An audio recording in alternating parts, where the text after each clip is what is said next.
Good morning student. Today we will discuss here class 11th subject physics unit first.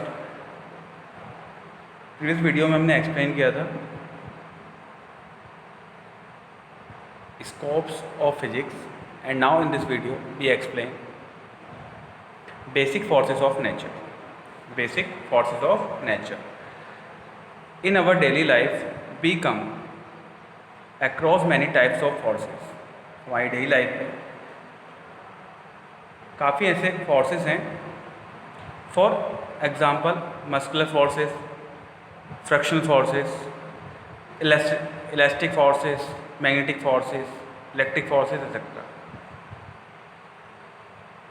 जैसे कोई suppose अगर आप stretch कर रहे हैं किसी बॉडी को तो वहाँ पे क्या है elastic forces and magnetic forces. Magnet के बीच में फोर्सेस हो रहा है magnetic forces and electric forces charges के बीच में फोर्सेस है तो वहाँ पर बोलेंगे electric forces. As the forces are induced in 4 types of forces operating in nature. इस प्रकार से हमारी नेचर में 4 टाइप्स के फोर्सेस हैं जिनको हम स्टडी करेंगे यहाँ पर. ठीक है. देयर आर नंबर फर्स्ट इस चैप्टर में 4 फोर्सेस इंक्लूड किए गए हैं. जैसे नंबर फर्स्ट है gravitational forces, second electromagnetic forces and third weak forces and fourth strong forces. Now we explain number first gravitational forces. Gravitational forces, the forces of attraction existing between any two separating bodies due to their masses are called gravitational force. ये जो force है वो हमेशा attraction वाला force होता है और to bodies पर अट्रैक्ट करने वाला फोर्सेस है, उन पर लगने वाला फोर्सेस है.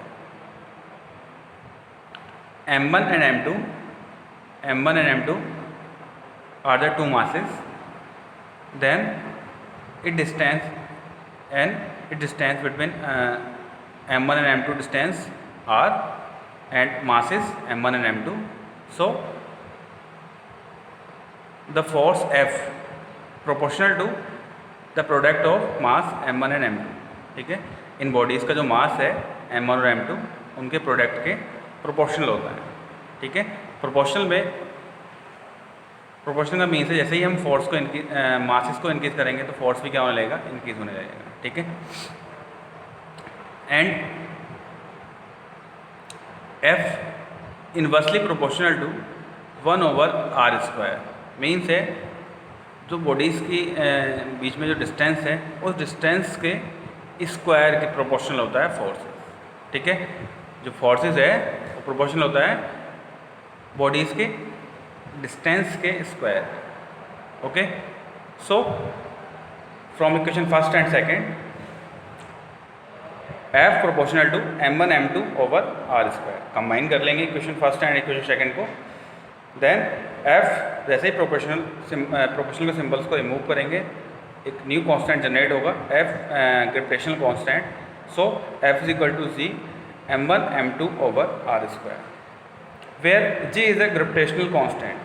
G is a gravitational constant and its value 6.67 into 10 की पावर -11, 6.67 10 की पावर 11 न्यूटन मीटर स्क्वायर पर किलोग्राम स्क्वायर. ठीक है. न्यूटन मीटर स्क्वायर पर kilogram square. These forces have the following properties. इसकी कुछ प्रॉपर्टीज़ हैं इस लॉस की, कुछ प्रॉपर्टीज़ है ग्रेविटेशनल लॉस की. Number first gravitational force between two bodies are always attractive. Gravitational force में जो ये फर्स्टली तो टू बॉडीज़ के बीच में वर्क करता है और ये हमेशा जो फोर्स होता है वो हमेशा कैसा होता है, अट्रैक्टिव होता है. ठीक है. तो so number first gravitational force between two bodies are always attractive. Gravitational force two bodies के बीच में लगता है और हमेशा कैसा होता है, अट्रैक्टिव होता है. Second they obey inverse square law. ये हमेशा फॉलो करता है inverse square law. They obey inverse square law that is they vary inversely as the square of the distance between the two bodies overall means है जो bodies के बीच में distance है उसके स्क्वायर के क्या होता है, प्रोपोर्शन होता है। सो इसलिए क्या करता है कि ये स्क्वायर लॉ को फॉलो करता है। And third, gravitational force are long range forces. जो ग्रेविटेशनल फोर्स होता है वो लॉन्ग रेंज फोर्सेस है। Gravitational law long range forces है and operate up to very large distance, और ये ऑपरेट होता है लार्ज डिस्टेंस पर। For example, earth revolves around the sun. जो अर्थ है, earth revolve around the sun. जो सन है, सन के चारों ओर क्या अर्थ मूव करती है। Under gravitation action of the sun on earth, जिस प्रकार से सन और अर्थ के बीच में वर्क करता है, उसी प्रकार से यहाँ पर जो वर्क है मतलब सन और अर्थ के बीच में एक लॉन्ग रेंज होती है, तो वहाँ पर भी ये वर्क करता है। तो इस प्रकार से कह सकते हैं कि ये लॉन्ग रेंज फोर्सेस है, सन और अर्थ के बीच में वर्क कर रहा है। ठीक है, तो इस प्रकार से कह सकते हैं long range forces. These are the biggest forces in nature। ये सभी से सबसे ज़्यादा क्या होता है, बिगेस्ट फोर्सेस होता है, बिकॉज इनकी जो रेंज होती है वो वेरी लार्ज होती है। दे आर, नेक्स्ट है, they are center force. They are center force, that is they act along the line joining the center of the two bodies. Means है कि ये जो वर्क करता है, जैसे टू बॉडीज़ हैं, टू बॉडीज़ के सेंटर को एक लाइन जॉइनिंग करती है। ठीक है, इसमें डिस्टेंस होती है r और मास m1 एंड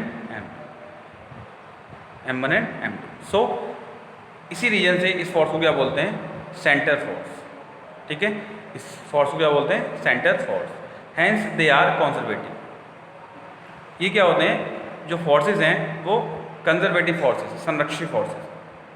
ओवरऑल मीन्स है कि जो बॉडी है वो उसमें एक लाइन जॉइनिंग करती है जो कि उसके सेंटर से जॉइनिंग करती है, इसी कारण इसको क्या बोलते हैं, सेंटर फोर्स।